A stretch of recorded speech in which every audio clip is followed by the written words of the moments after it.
Hello. Welcome to Candid Career Conversations, a monthly webinar series hosted by the Point Park University Professional Career Readiness Center. My name is Mike, and I will serve as your moderator for today's discussion.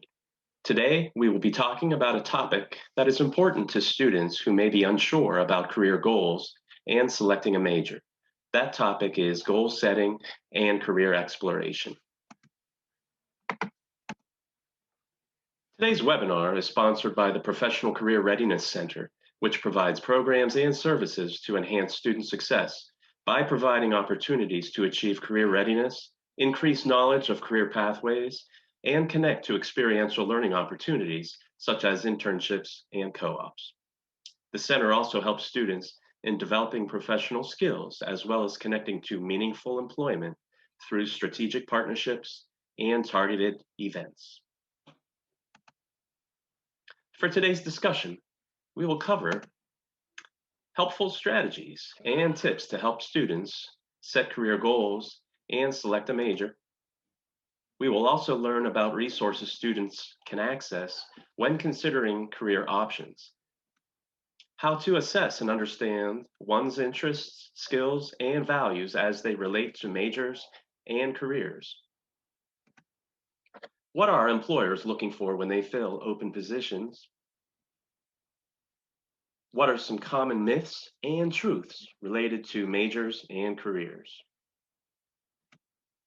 Today, we are joined by Elsie Boucek, career counselor at Point Park University. Welcome, Elsie. We're so happy you can join us today. Before we get started with your presentation, Elsie, tell us a little bit about yourself, your background, and your role at Point Park. Well, my background is pretty heavily career development and also the whole job placement area. I spent a lot of years at another university before coming to Point Park, and I have been at Point Park for about 11 years. So I very much enjoy working with the students and helping them to make their career choices.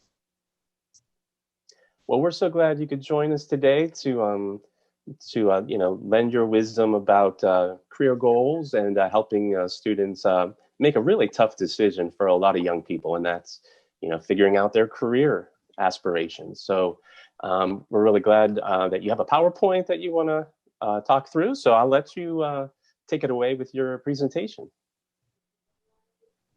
What are you going to learn? By participating in this webinar, you're going to just learn about a lot of ways that you can understand options in your field. I'll be showing you a few resources that can help you.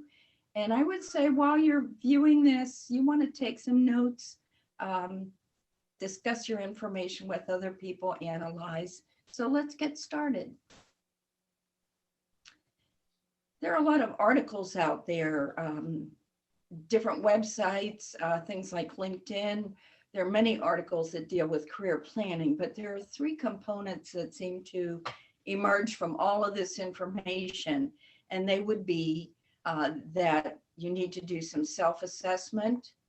You need to do some research about various fields. And you also need to get some experience, just kind of real world experience in these fields. Some of the kinds of things that you can do in self-assessment, spend some time thinking about what you like to do and the things that you do well. These are important factors in career exploration. What do you really like to do? What are you good at? And what is important to you? So, are you creative? People will say, oh, be an artist. But creativity comes in a lot of forms. And when we think of an artist, we often think of drawing pictures and making paintings. But what if you're creative and good at math? You might just design the next innovative robotic system. So many fields rely on individual creativity. So think about your creative skills. Think outside the box too. Are you drawn toward math and science? There are so many careers that are part of the STEM curriculum. If you've been fascinated by science, is number crunching fun and challenging for you? Do you have a desire to preserve the environment? There may be something just right for you in the math and science area. How about language? What can you do with language? You know, our world has become smaller and language skills are becoming more and more important. Jobs in government and politics rely on language skills. International corporations seek multilingual talent, and education relies on communication in several languages. Are you a people person? Do you just love to hang out with others and interact, communicate, discuss? Do you love to work on team projects? Are you drawn to activities that help another person to reach their personal goals? These are all good questions. Now, I would like to give you a few cautions before we move on. There are a couple of things to look at. A lot of times, parents, teachers, and others who are interested in your future may have some preset notions about your career choice. And just remember, the choice has to be yours. But you'll hear things like, your father and your grandfather are lawyers, so you have a real future in law. Or you might hear things like, you have so much compassion, your mom and sister are nurses, you should follow in their footsteps. Or sometimes just things like, be an engineer, they make good money. Or accountants are the last ones to be let go. Be an accountant. You have to be aware of these kinds of well-meaning advice. So the exploration is good. So do your research and explore the career information. Now, there is a resource that I really like using, and I use it a lot myself. So if you make a list of some careers that you'd like to explore, there is a website called onetonline.org. And when you get on that website, there's a little box in the upper right-hand corner. You just type in the name of a career and enter. And you will get a list of related careers. Now, the nice thing about this is that you will get several pages of comprehensive information about the field that you choose. And it will give you the kind of information that you need, like your work environment. What will you work with? Machinery, technical skills, educational background, the kind of people that you work with. So this is an excellent tool for exploring your careers. So once you have done some research into these careers, how do they fit you? So for each of the careers that you've explored, you want to consider how each of them incorporates your values, interests, personality, and skills. The values are those things that are important to you in your work. Interests are the things that you like to do. Personality is what makes you unique, and skills are those things that you do best. So for Point Park students, I'm really going to direct you to something that's available on Careers on Point through Schoology.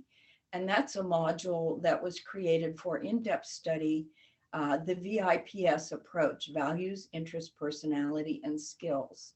So that's something that would be available to you. It's free. And like I said, it's done through Schoology. So if you feel like one of the three careers seems to fit, sometimes you do get a good fit, and other times you'll feel like maybe there are several things that could work for you. So it's okay if one thing has not emerged as a best fit. Sometimes coursework will help you with your decision. If you take some coursework that's related and you enjoy what you're doing and you get excited about the assignments, that's something to consider.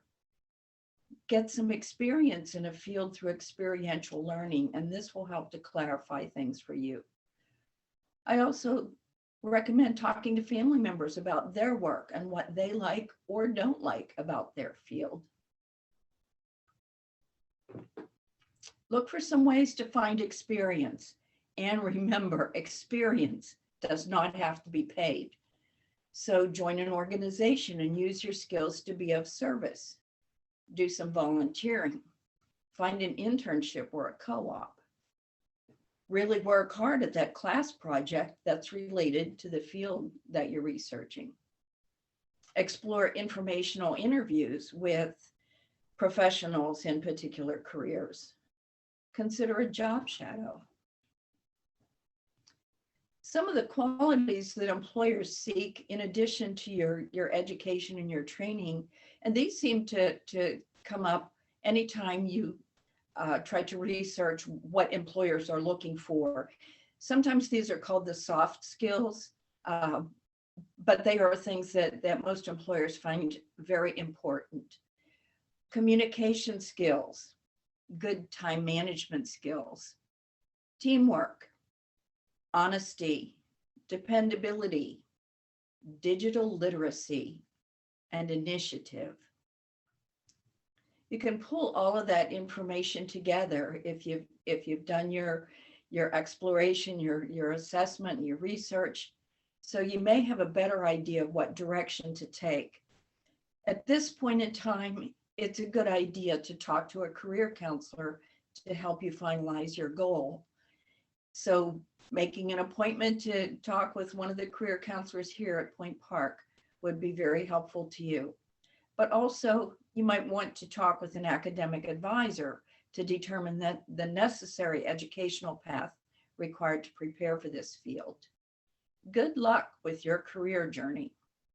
Thank you, Elsie, for that great presentation. There was so much you covered. I know this is a topic that we could talk about like on and on all day if we wanted to. I know our students, a lot of them are going through this journey right now. So I think it's a really timely topic. It's a lot of students, especially if they're, freshmen, sophomores, they're not really sure, what's their major going to be. They don't know, even if they know what their major is, there's so many different career paths they could take within that major or that academic program. So I think there's some good advice that you were able to share right there. And you mentioned the ONET online. That is such a great resource for students to find out about the different career fields that they're interested in.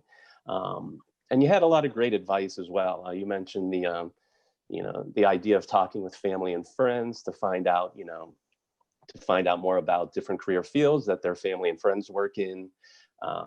But I think the best advice you mentioned was just to really find out more about themselves, right? It's a journey that they have to take themselves, and they got to make a choice in a career that they really love, that they feel passionate about. That we've heard the advice before that, if you really love to do something and it didn't matter if you got paid or not, that's probably a good career choice, right? But you also got to think practically as well, right? You still got to pay the bills. But if you could match your love and your passion, the thing you love to do, and also monetize it, somehow make money at it, that's the ideal situation, right? To be able to support yourself, or eventually if you have a family, to be able to support your family with what you love to do. So and the nice thing about some of this journey is of figuring out a career and maybe goal setting. Nothing they decide today is like etched in stone, right? They could always reconsider their decisions. They could always switch their major if something doesn't work out, or even after they graduate, right? A lot of people go back to school after they graduate, right? They might try a career for 5-10 years, and then they might switch careers halfway through their lives. And so a lot of people do that as well, either out of choice or maybe out of necessity, right? They're laid off, or a certain industry starts to fade away, and they have to switch industries. So yeah, thanks for like a lot of the advice you gave. I think you had some good advice, Elsie. Thank you. Oh, you're quite welcome. Some of the things that you just addressed, doing what you're passionate about, but also being able to pay the bills. And I think this is one of the things that comes under work values. You do want to find a career that's going to satisfy just the things that you feel passionate about, but you also have to be realistic about, are you going to be able to feed your family, pay the bills, and survive? Sometimes people do several things to try to make the ends meet. So I think it's important to take a look at that, as well as just what makes you feel good. I think that there are also some things too about, you might hear some statistics about people making career changes, and there's a number that I hear sometimes, and that is that the average is 13 different career areas in a lifetime. And I'm thinking, who are these people? Because I certainly don't have anywhere near 13.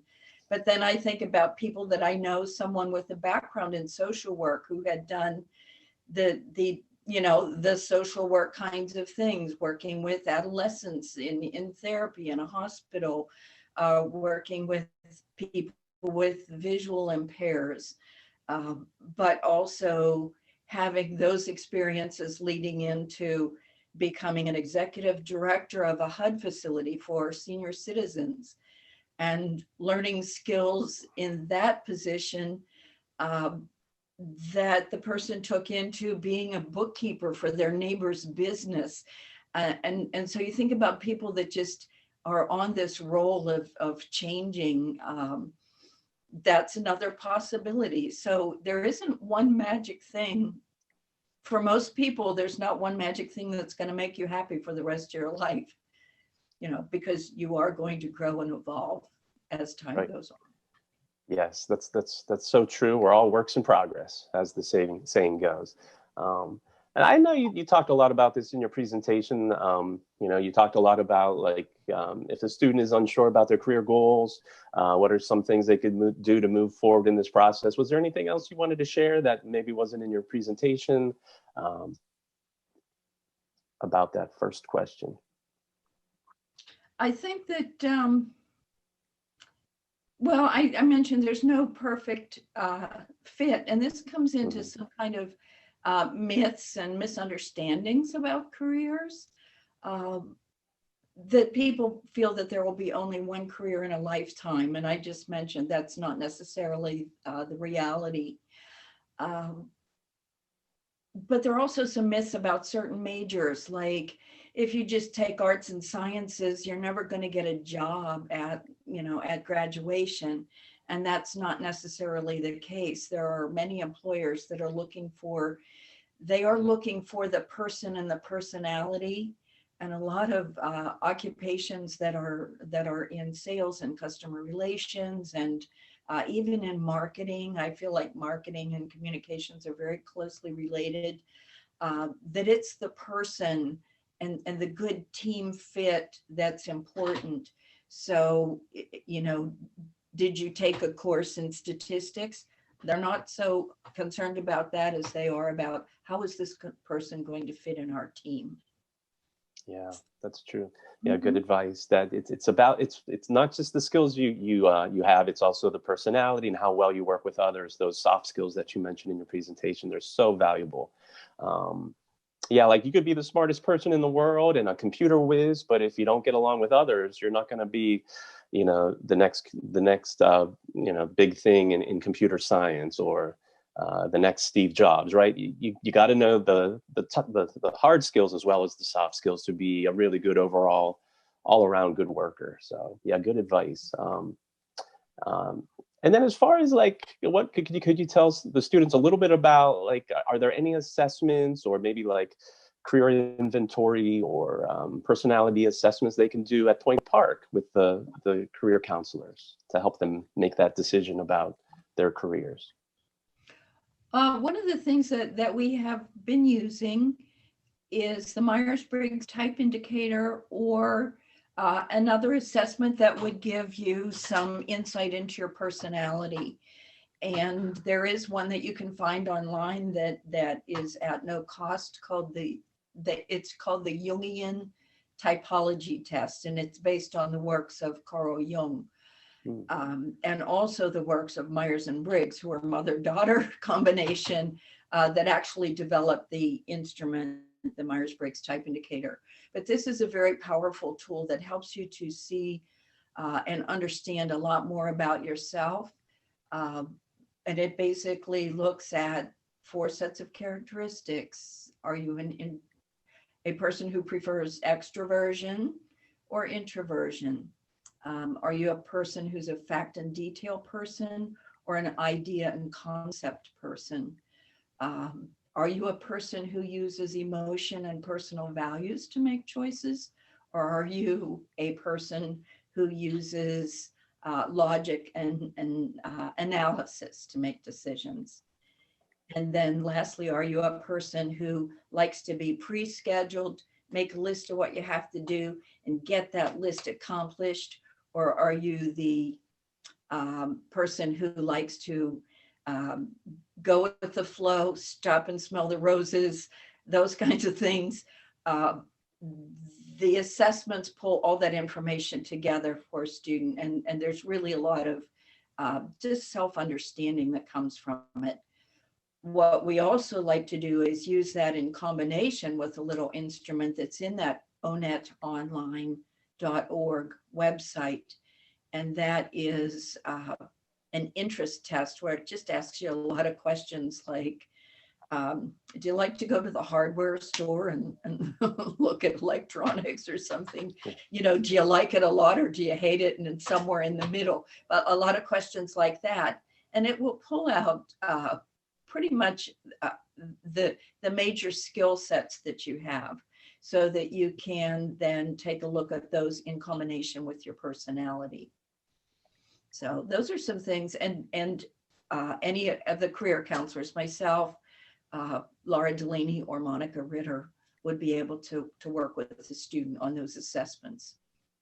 Great. Yeah, and I think those are great tools you mentioned that our students can take advantage of while they're at Point Park. And it really can be an eye-opener, I think, for students who've never taken a test like that. You'll learn things about yourself that you never knew before. It's inevitable, right? So, and I think like when you're trying to make these tough decisions, knowledge is power. So learning more about yourself is part of that knowledge base that you're going to make these decisions on about careers and your career path. And so learning more about yourself, I think, is key in these decision-making processes for sure. Absolutely. And then as far as, we talked about like all the things that the career counselors do at Point Park. I think you guys do a wonderful job at the Professional Career Readiness Center, and you guys are always willing to help students with not only these difficult decisions with selecting a major or figuring out a career path, but you guys also help them out with resumes, with their cover letters, with interviewing techniques. And you mentioned the On Point as well. It's another great resource that's part of the students' tools that they can use. The Careers On Point is brand new. It's all online. It's done through Schoology, and it's an extra certification that a student can get before they graduate at Point Park with their bachelor's. And that's open to any student, whether it be they're in a master's or undergrad program. And you talked about some of the common myths and truths related to majors, as well as like different careers. What are some of the big ones that you think students would be helpful for students to know about? I think one of the myths is that most students know what they want to do before they enter college, and that's definitely not the case. In my previous experience with another university, there was a very heavy undeclared population that entered as freshmen, and those are the students who really needed a lot of that career assessment and just self-exploration. And it was just fortunate that they were able to do that and be sort of undeclared for a little while so they could figure out what they wanted to do. But that's another one of those myths that just, I think sometimes students are made to feel uneasy about being undecided, and they don't necessarily have to feel, negatively about that. They can understand that there's some time. Plus, you mentioned a little bit earlier, Mike, that you can always shift gears. You might find yourself in one major and just decide that it's not really what you thought it was going to be, or that you've taken the few courses that have just really piqued your interest in another area. And this is where a good academic advisor, like our advisors in the Success Center, where they can help you to sort through that and maybe make some choices course choices that are going to help them to work through that process.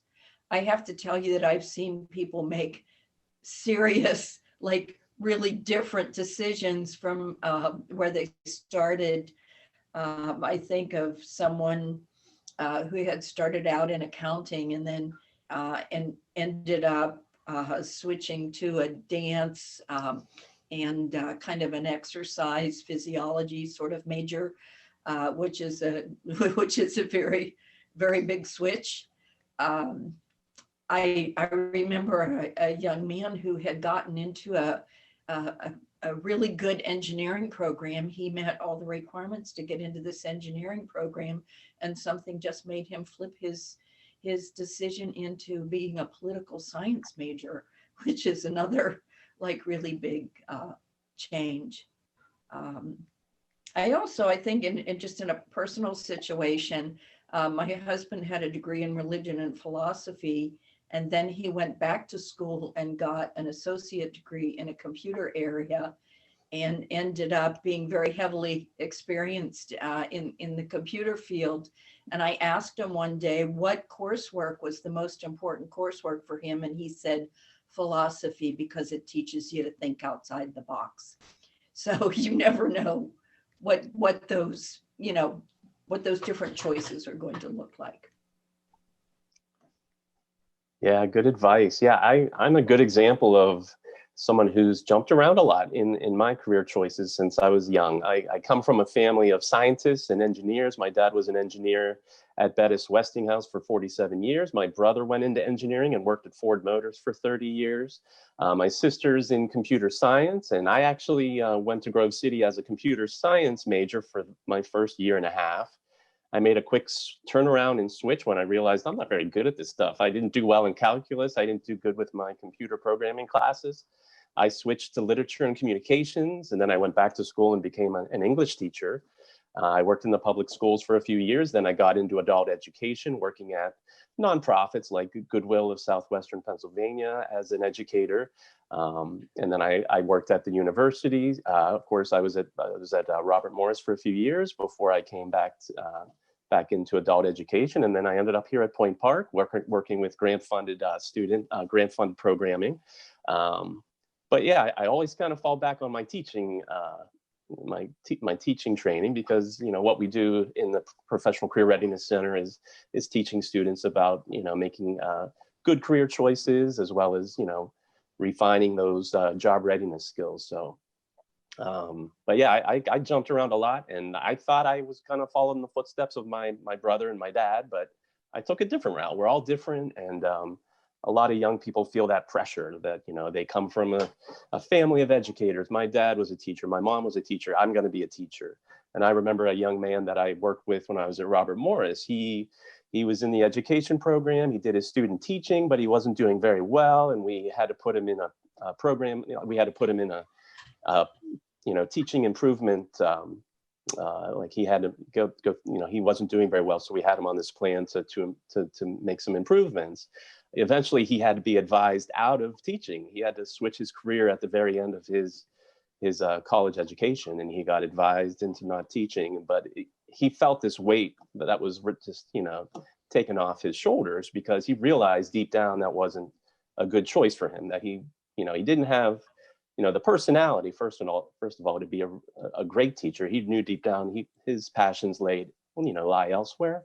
And so I think he made a good choice, and he was very relieved to be advised out of teaching at that point. But like you said, we're all works in progress. I think, what you decide today might change in 10 years. So, but trying to find that passion, I think, is the first step. What do you really love to do?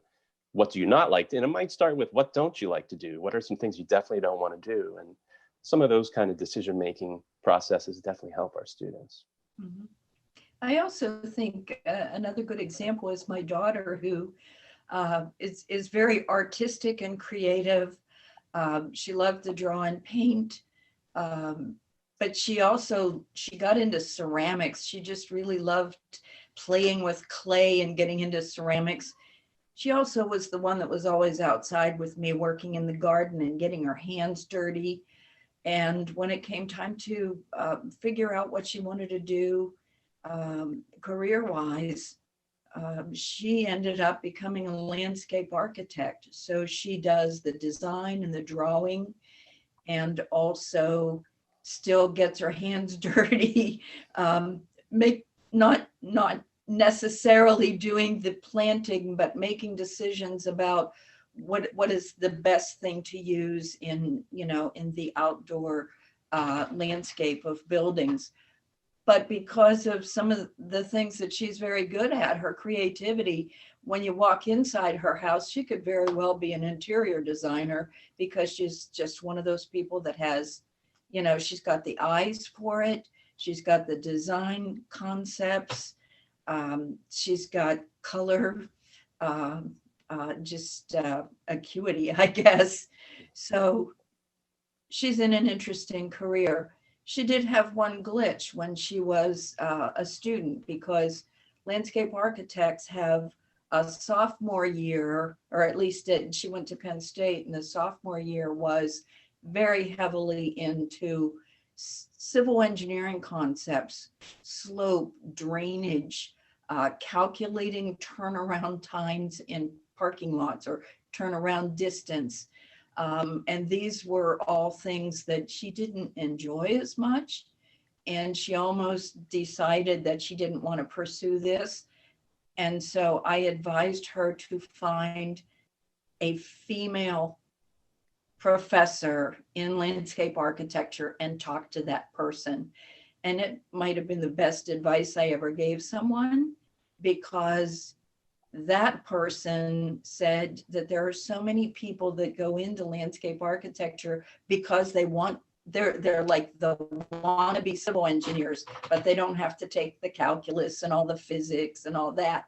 And she said that any good landscape design firm or landscape architecture firm would love to have a creative female mind as part of their staff. And that kept her going. She got through that sophomore year and then really, really enjoyed the rest of her coursework. So sometimes there's a potential glitch, but if you talk to the right people, that will also help you through that. Yeah.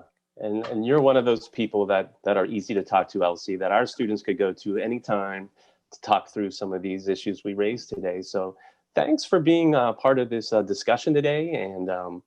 And of course, our students who work with you, or who are assigned to the School of Communication, as well as the arts and science are the students you're working with right now. I have the engineering, and the education people. Oh yeah. So yeah, you're always willing to work with those students, and we have other career counselors like yourself. You mentioned Laura Delaney and Monica Ritter as well. They're here to help our students. So wrapping things up here, we hope you found this discussion helpful as you continue your journey on your career pathway. I'd like to remind you that the Professional Career Readiness Center at Point Park is here to help you as early as freshman year and long after graduation. So please connect with us on social media so that you can stay up to date on all of our programs, giveaways, and events. You can also follow us on Instagram at PPU Careers, Facebook, LinkedIn, and YouTube. Also, keep in mind, all career readiness appointments are scheduled through Handshake, so please connect with your career counselor, like Elsie today, to schedule a mock interview appointment, to practice your interviewing skills, or work on your resume, or to help you with your career decision with your career pathway. Thank you again for attending this month's Candid Career Conversation. We hope to see you at the next webinar titled "It's a Match, Developing and Engaging a Professional Network." Until then, take care, be safe, and stay healthy. Bye. Bye-bye.